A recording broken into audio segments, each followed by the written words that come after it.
Olá, como vai? Tudo bem? Seja bem-vindo mais uma vez ao canal Leonardo Araújo, Física e Filosofia. Hoje nós estamos te convidando mais uma vez para uma reflexão sobre a física moderna. O que é mesmo a física moderna? É uma física que iniciou no início do século XX, quando se instaura o período científico chamado de pós-modernidade. O que é mesmo a pós-modernidade? É a era da ciência que não considera mais o princípio de causalidade. Por quê? Porque ela vai estudar outros domínios da natureza, domínios subatômicos e domínios megagigantes, domínios onde o princípio de causalidade perde a sua autoridade. Esse princípio de causalidade, ele teve a sua palavra determinante lá na Idade Moderna e também no século XIX. A divisão histórica da humanidade diz que ocorreram as idades antiga, medieval, moderna e contemporânea. Essa idade contemporânea teria se iniciado em 1789 e está acontecendo até hoje. Contemporâneo significa junto no tempo. O que estaria junto no tempo desde 1789 até hoje?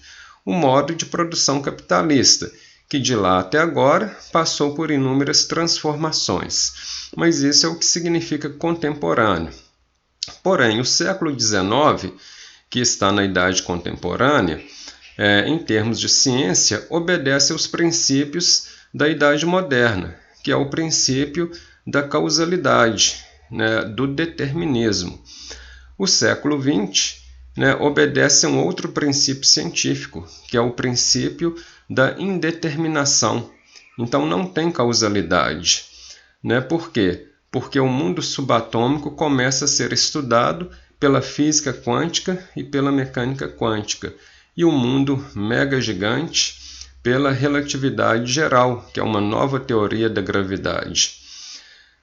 Então, no dia 14 de dezembro de 1900, o físico Max Planck fez uma palestra na Sociedade Alemã de Física, onde ele anunciou a derivação do fenômeno chamado radiação do corpo negro.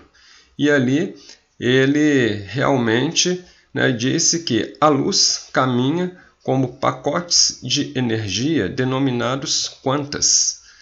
Estava questionada naquele momento a teoria ondulatória da luz, não derrubada, questionada, ou seja, a luz não era apenas ondas, a luz também se movimentava em formas de partículas. Isso foi confirmado pelo Albert Einstein 5 anos depois, através lá do fenômeno chamado efeito fotoelétrico. De lá para cá, a física quântica foi se desenvolvendo, a mecânica quântica também, através dos trabalhos lá, principalmente do Werner Heisenberg, do Erwin Schrödinger e vários outros que nós já falamos deles aqui em nosso canal, mas isso criou um grande impasse também. Nós temos uma natureza, nós vivemos em uma natureza que é única, e ela estava sendo descrita por duas teorias, a relatividade geral, que é a nova teoria da gravidade, e a mecânica quântica, que é a teoria que estava descrevendo as forças não gravitacionais. O impasse agora então era o quê? Descobrir qual era a teoria superunificada da natureza, a chamada teoria de tudo, aquela que conseguiria unificar as 4 forças da natureza. O Albert Einstein morreu tentando realizar isso, mas não conseguiu.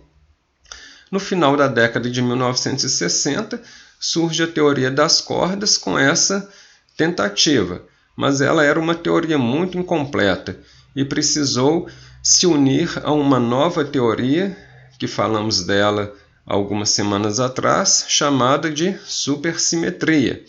A supersimetria, então, realizou a grande revolução da teoria das cordas na década de 1980, criando a teoria das supercordas.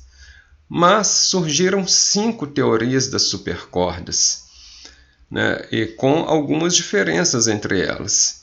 E aí surgiu um novo impasse.